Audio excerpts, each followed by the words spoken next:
हर हर शंभु नमामि शंभु। लंबे समय से आपको भी लगता है कि मुझे पुत्र रत्न की प्राप्ति हो, वंश में वृद्धि हो, संतान प्राप्ति की बहुत अधिक दिक्कत हो रही है, तो वह दिन आ गया है जब पुत्र से संबंधित समस्याओं का निदान होता है।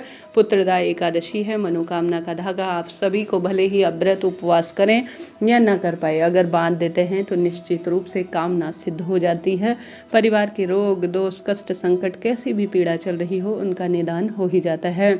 आपको बड़े प्रेम पूर्वक सरलतम तरीके से यह मनोकामना का धागा कैसे बांधना है, ध्यान से सुने और अंत तक बने रहें। आप जानते होंगे प्राचीनतम समय से ही वृक्षों में मनोकामना का धागा बांधा जाता है, मंदिरों में मनोकामना की घंटी और धागा जो है, और कई तरह की जो है जो उपाय हैं, नारियल इत्यादि में धागा इत्यादि बांधने का प्रावधान कई वेद शास्त्रों में कई लंबे समय से होता है। इन कार्यों से अपने आप में चमत्कार होता है। धागों का अपना एक प्राचीनतम महत्व है। यह सब मनोकामना पूर्ण करने में सहायक होते हैं।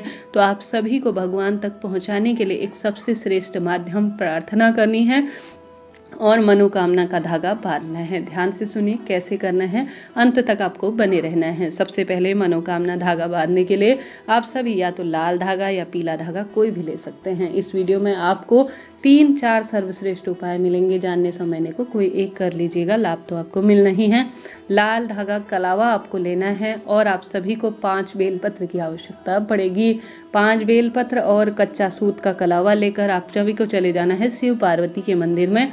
ऐसा मंदिर आपको चुनना है जहाँ पर शिव और पार्वती साथ में विराजमान हो। आपने कई मंदिर ऐसे देखे होंगे सिर्फ जहाँ पर महादेव का शिवलिंग ही होता है परंतु माता पार्वती विराजमान नहीं होती है। परंतु यहाँ पर आपको ध्यान यह रखना है, अगर इस दिन पति पत्नी साथ में मिलकर पार्थिव शिवलिंग पूजन करते हैं तो निश्चित रूप से पुत्र प्राप्ति की कामना पूर्ण होती है, क्योंकि भगवान श्री कृष्ण ने स्वयं जो है पुत्र प्राप्ति की इच्छा से वाल्मीकि जी के कहने पर अपनी धर्म पत्नी के साथ महादेव का पार्थिव शिवलिंग का पूजन किया था।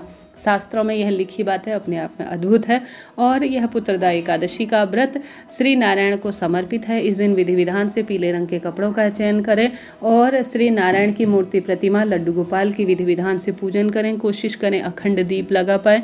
सूर्य भगवान को जल चढ़ाने के बाद आपको चले जाना है प्रथम उपाय करने के लिए महादेव के मंदिर में। सबसे पहले आप सभी को 1 लोटा जल सब समस्याओं का हल हर हर शंभु नमामि शंभु कहते हुए, जय माँ भगवती कहते हुए अर्थात गौरी मैया का स्मरण करते हुए शिवलिंग पर जल चढ़ाना है अच्छी तरह से। और उसके बाद मनोकामना का जो धागा है वह कैसे बांधना है सुनिए। उससे पहले आप सभी को 5 बेलपत्र संतानेश्वर महादेव की जय कहते हुए, किसका नाम लेना है, संतानेश्वर महादेव का स्मरण करना है। और आप सभी को बेलपत्र में कच्चा दूध लगाना है। जो बेलपत्र की 3 पत्तियां होती हैं, तीनों में आप सभी को थोड़ा थोड़ा कच्चा दूध लगाना है। गौ माता का दूध मिल जाए तो अति उत्तम है। सबसे पहले आप सभी को जो दूध लगी हुई जो बेलपत्र है वह सबसे प्रिय सर्वप्रथम पूजनीय गणेश जी महाराज के स्थान पर समर्पित करनी है। कच्चा दूध लगी हुई जो बेलपत्र है वह माता अशोक सुंदरी के स्थान पर मुझे पुत्र प्राप्ति की कामना हो ऐसी प्रार्थना करते हुए आपको समर्पित करनी है। तीसरी बेलपत्र आपको कार्तिकेय जी भगवान के स्थान पर कच्चा दूध लगाकर चिपका देनी है, समर्पित कर देनी है। चौथी बेलपत्र आपको माता गौरी का स्थान स्क्रीन पर आप देख पा रहे हैं, यहाँ पर मुझे पुत्र प्राप्त हो जाए ऐसी प्रार्थना करते हुए आपको समर्पित कर देनी है।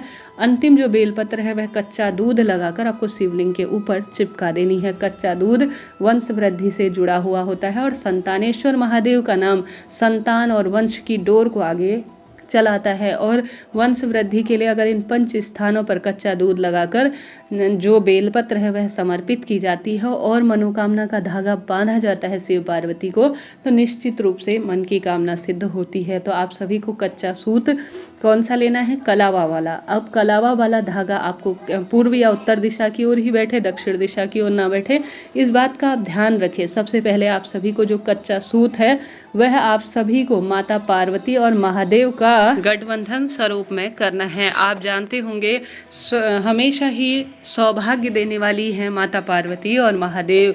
ऐसे में सौभाग्य का संबंध पुत्र प्राप्ति और पति की लंबी आयु से होता है। आप सभी को जो कच्चा सूत है अर्थात कलावा है वह लेना है और उसमें लगाना है चंदन। आप हल्दी का भी प्रयोग कर सकते हैं, परंतु हल्दी का प्रयोग सिर्फ शिवरात्रि के दिन किया जाता है। थोड़ा सा चंदन लगाएं, अपनी मनोकामना कहते हुए कोरा नहीं लगाया जाता, इस बात का ध्यान रखें।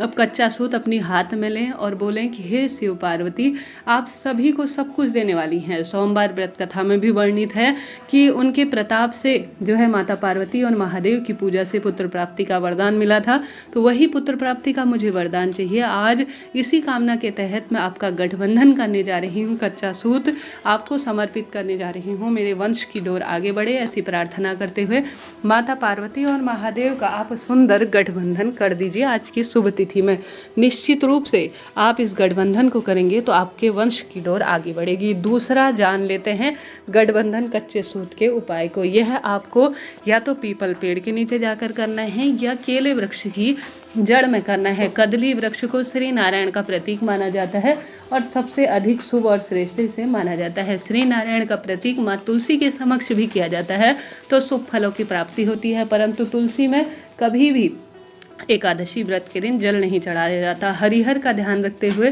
केले वृक्ष की जड़ या पीपल वृक्ष की जड़ में आप सभी को सबसे पहले जो कच्चा दूध है और जल है वह समर्पित करना है, ओम नमो भगवते वासुदेवाय कहते हुए।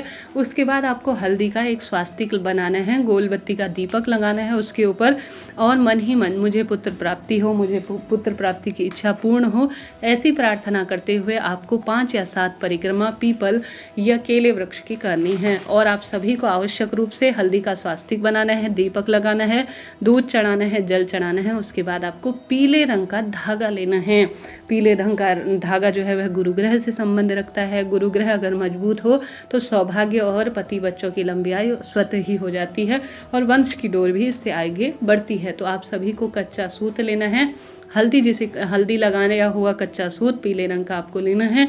उसमें आप सभी को एकादशी है तो 11 गांठ लगा देनी है। थोड़ा ज़्यादा संख्या में आपको लेना है, इस बात का ध्यान रखें ताकि छोटी छोटी 11 गांठ आप मनोकामना की लगाएं।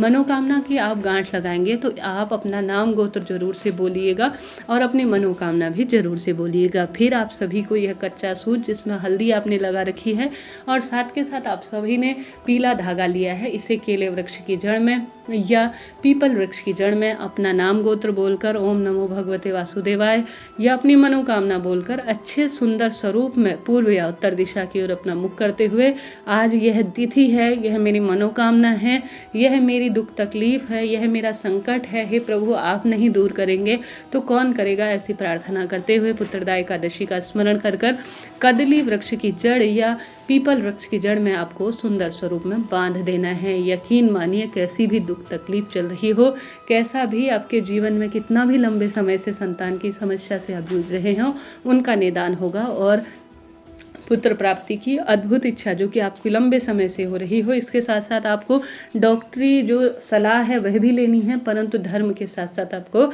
कर्म भी करना है। इस चीज़ का भी आप ध्यान रखें, कर्म के साथ साथ धर्म किया जाए और धर्म के साथ साथ कर्म को साथ लेकर चला जाए तो निश्चित रूप से उस काम में बल प्रदान होता है।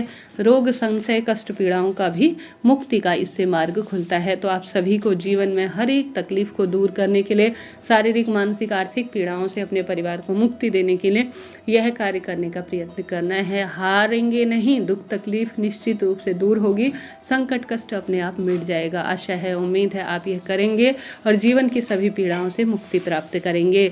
आप सभी इस दिन श्री नारायण की विधि विधान से पूजा करें। ओम नमो भगवते वासुदेवाय महामंत्र की एक माला का जाप करें। जितना संभव हो गौ माता को आप आवश्यक रूप से रोटी के 2 भाग कर कर पितरों का स्मरण करते हुए खिलाएं।